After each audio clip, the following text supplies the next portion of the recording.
There is a lot of chaos going on in America right now. Today is September 11th. In addition to that anniversary, the assassination of Charlie Kirk, really big news across the country and really across the world. I'm joined today by Jimmy Graham. Jimmy, how you doing?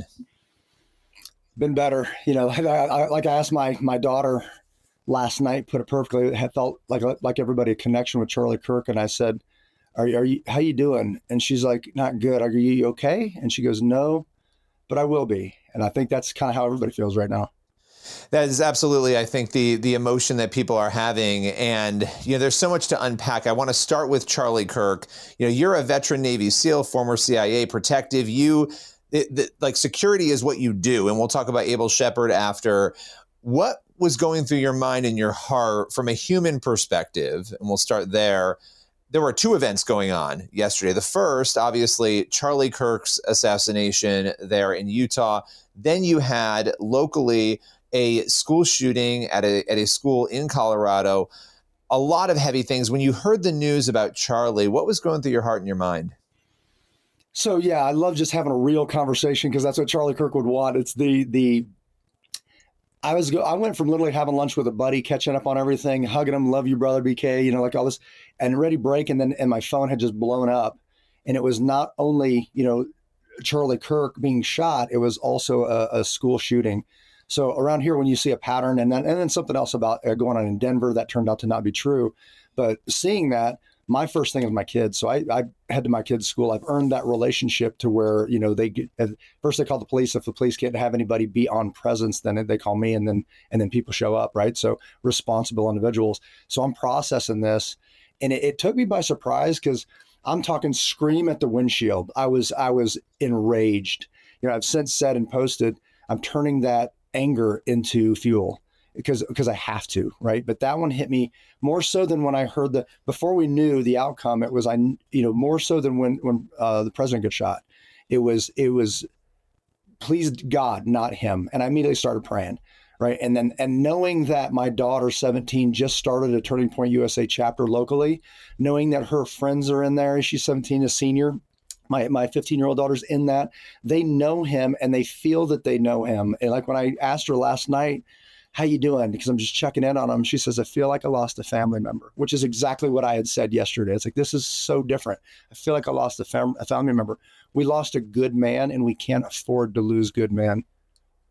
Yeah. And, it's incredibly horrifying too, that we're at a place in America where people who are either politicians or people who are out there like Charlie speaking the truth, right? They work in politics, but they're really talking about culture, that those people are now up for assassination attempts or assassinations, that we are at a place in this country where showing up to an event, you have to be thinking about all of these things. I mean, what do you think it is? And I know that this is something that obviously we're debating as a society, we're talking about as a society, and a lot of people have a lot of different views on it. But what do you think it is that is leading to this place where things like what we saw happen yesterday, this unimaginable assassination in front of the eyes of the world, would happen in America?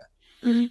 Yeah, I think I tell people kind of tongue in cheek, there's a book about all of this and you should read it. It's called the Bible. This is going to happen. It's going to get worse. We know that. And I tell my kids, what are you going to do while it happens? I choose to take care of one another from the book of John, love one another, right? And just in the sanctity of this day, which is for every American, September 11th, they're always going to remember the World Trade Center.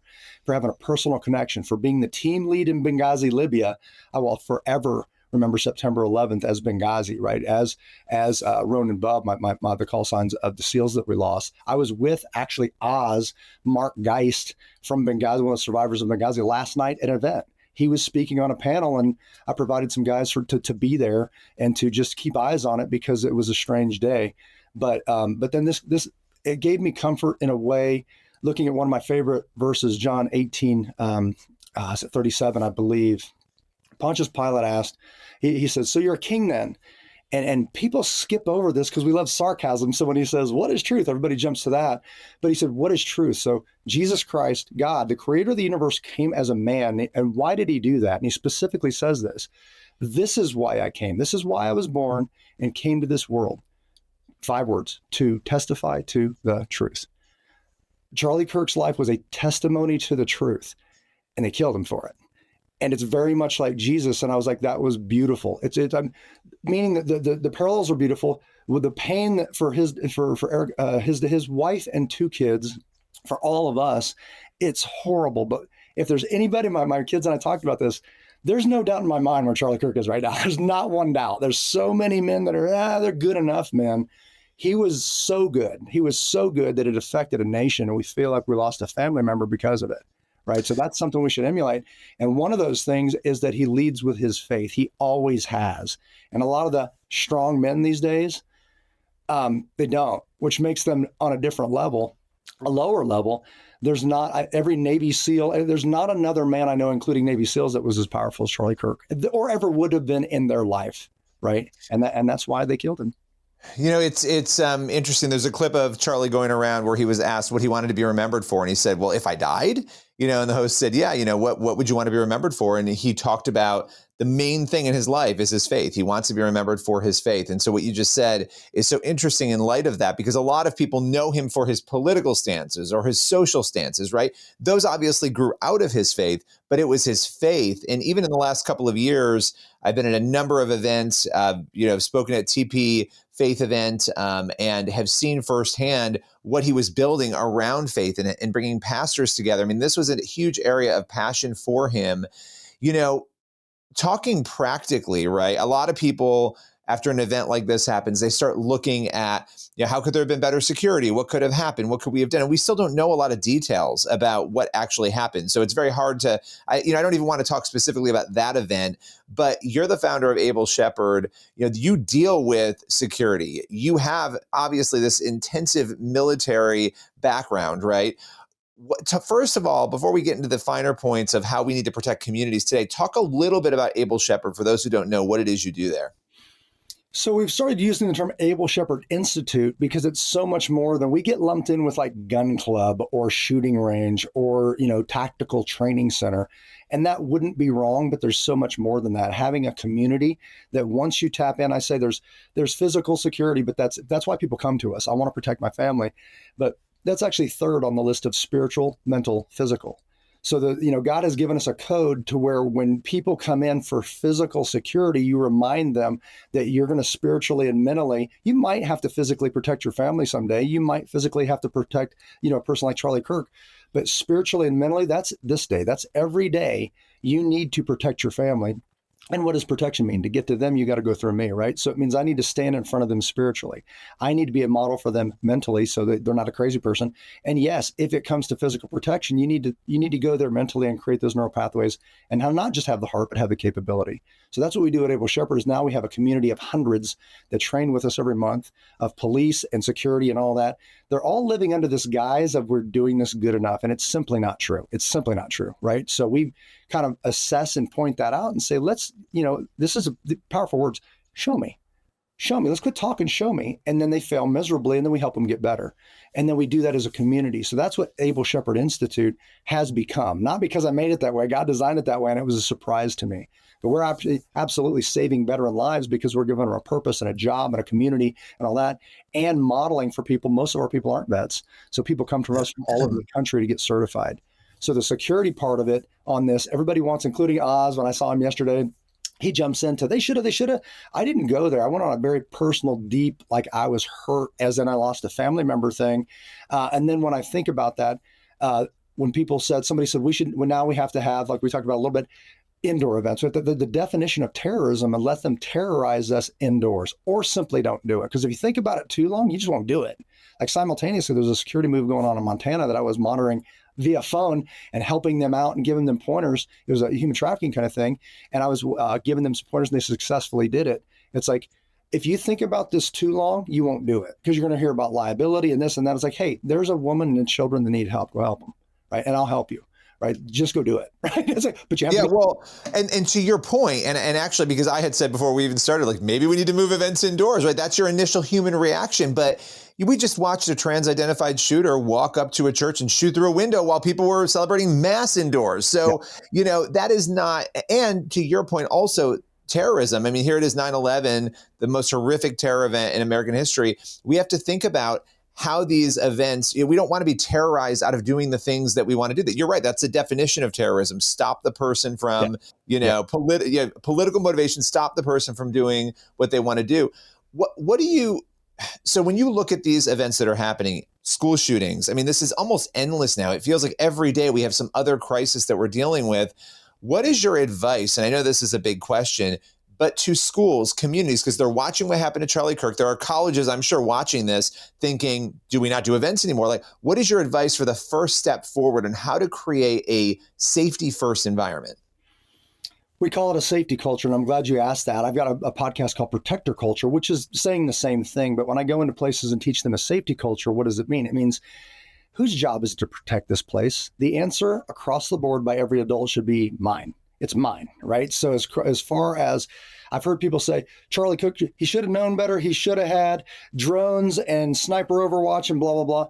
You know as well as I do, if you're not the president, there's not a budget to go do that. For the president, it was inexcusable. They just failed flat out, but for somebody like Charlie Kirk, he doesn't have, Twice they failed.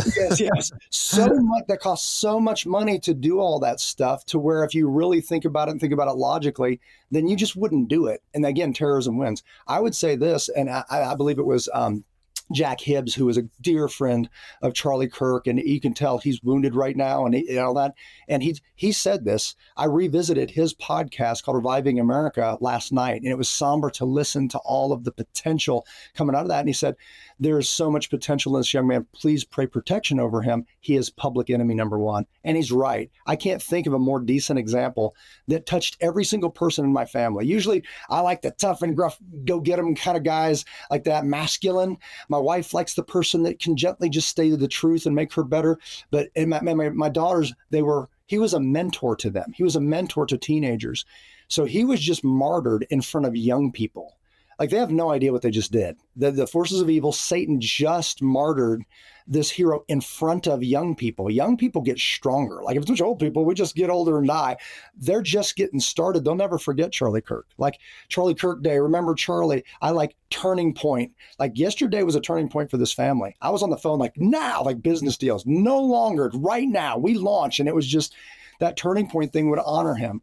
So that thing about security is go do them. And Jack Hibbs said, do good. Well, what if the motives are do good? Well, what if you think selfishly, do good, like go do it. And I think that would honor anybody like and aspire to be that. Like most men that I know in my peer group, they're overly masculinely strong, but they're not also gentle because they think it's either or. No, it's both. And Charlie was both, so that's why he was a threat to everything in the future. He was that good.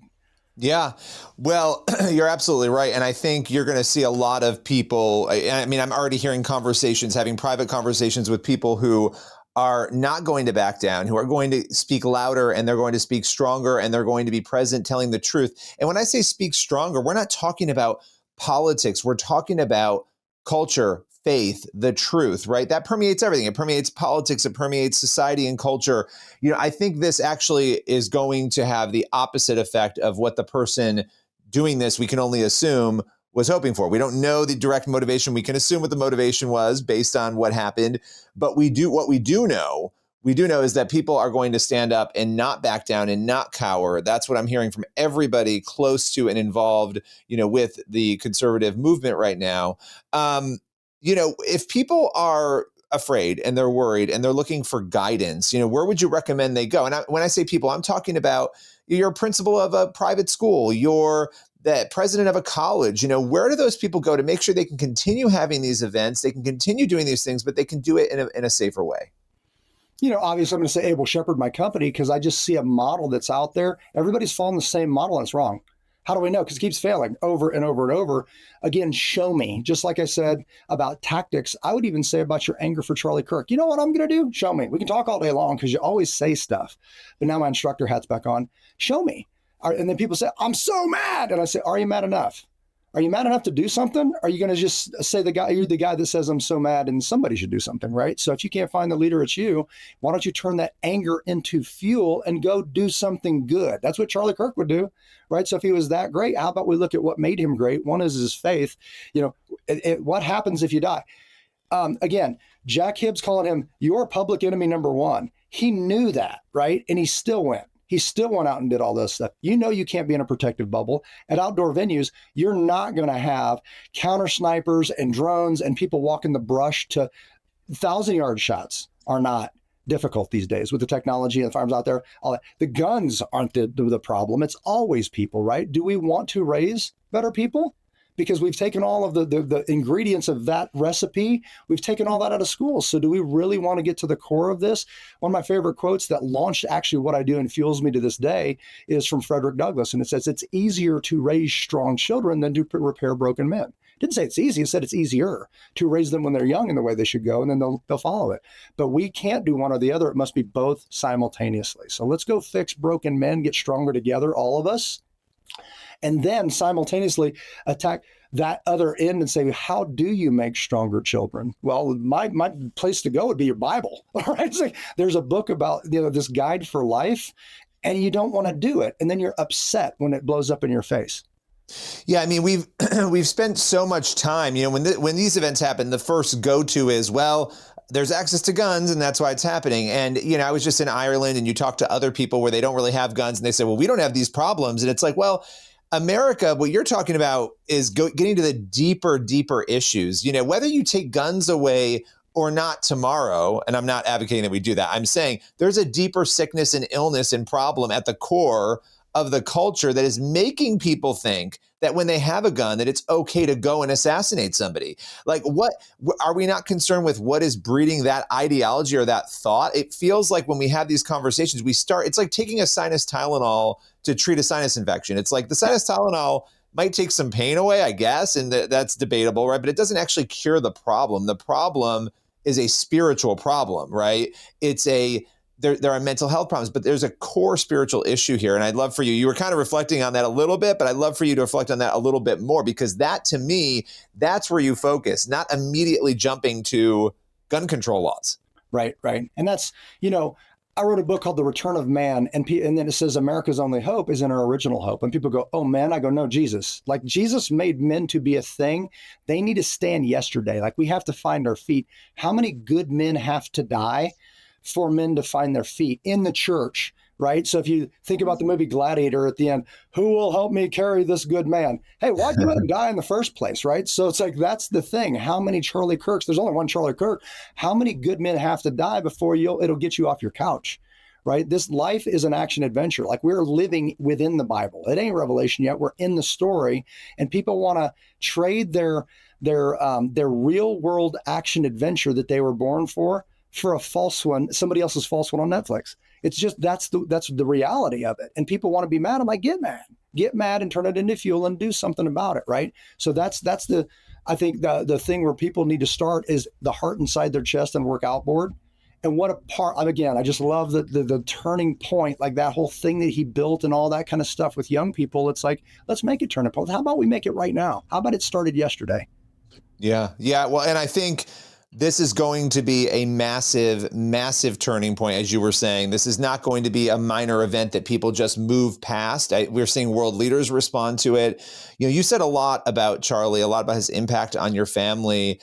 Is there anything before we close that you want to maybe say about him that you haven't? Anything you want to leave people with? Just that it's hard. Careful. Don't let people pick your heroes. Because I think about this a lot, like when they talk about heroes, and I know the men that the world is trying to tell me to call heroes. I know them personally, right? And some of them aren't heroes. They did a good thing on a day, and I'm proud of them for that. But if you talk about a hero, I think that you have to sit there a minute and say, who are the people that you would emulate? Every time I listened to Charlie Kirk, I was a better man. Every time my kids, it inspired them my daughter said it gave me the courage to step out and not rush into college, but to not go to college right now and to figure out me a little bit. And I want to be better. And my wife, with tears in her eyes, she's just like, I listen to him all the time. I don't know that I can listen to him. I'm like, now I'll listen to all of them. Like, you should study what made him so great. It will lead you to Christ if you're not there already. But that's a big deal when you say that out loud, because there's not many of them. So a man that good, I can't think of many Job 29 men. There's Job 29 outlines what a man should be perfectly as Job reflects on his life. Charlie was that guy, and we don't have that many, and we just lost one. So the answer is become one. And then final question for you, Able Shepherd, for those who are looking for guidance, they are looking for protection, they want to make sure they have things set up the way they need to be, where can they go to get more information on what you do? ableshepherd.com, ABLESHEPHERD, because that's easy to spell differently. And able just means capable, and shepherd means a teacher and a leader and a protector, right? So that's what Charlie was. People come in for the physical thing, and we'll remind them quickly, like, hey, where would you go to be a prepper and then live longer than anybody, then lead your family to hell? It doesn't make sense to me. So if you come, you're going to hear truth, right? I love it. Well, thank you so much. And truth should always be our North Star. Appreciate you joining us today, Jimmy. Thanks, sir. Appreciate you, brother.